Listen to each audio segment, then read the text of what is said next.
Dans ce Master ES, je donne un cours thématique dans l'orientation enseignement et apprentissage sur l'apprentissage coopératif. Moi, je suis professeur de psychologie de l'éducation.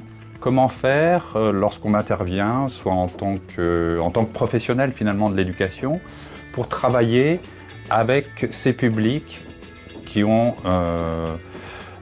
des difficultés, mais qui ont en même temps des attentes qui sont des attentes tout à fait communes. Donc ce qu'on va leur donner, c'est en même temps des outils de recherche et des outils d'ingénierie pour travailler et intervenir dans les institutions.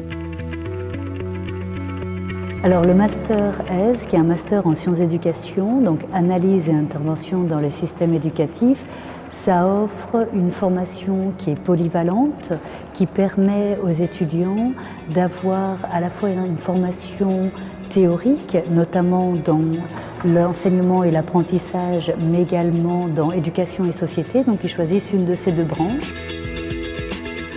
Et donc l'idée de ce master, c'est de développer des compétences à la fois au niveau de l'expertise des systèmes, c'est-à-dire de comprendre finalement les grands enjeux de l'éducation aujourd'hui dans les différents systèmes éducatifs, dans les différents contextes, et puis parallèlement à cette compréhension des grands enjeux, être capable de développer des compétences d'intervention.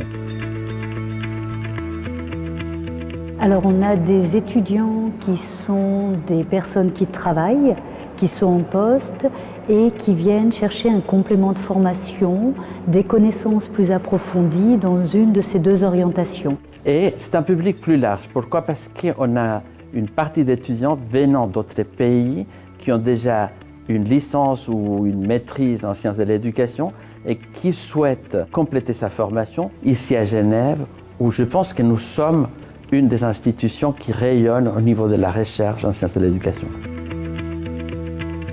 Il s'agit d'une part d'aider les étudiants à analyser ce qui se passe donc en classe, à l'école, dans le système d'enseignement, mais aussi de trouver les moyens d'action.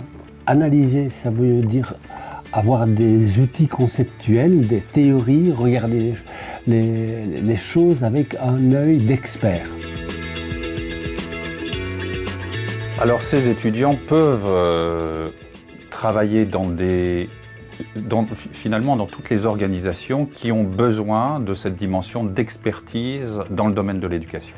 Alors évidemment, bien sûr, les systèmes d'enseignement, mais ce peut être aussi des associations qui travaillent avec différents types de publics, des publics par exemple qui sont en difficulté d'insertion.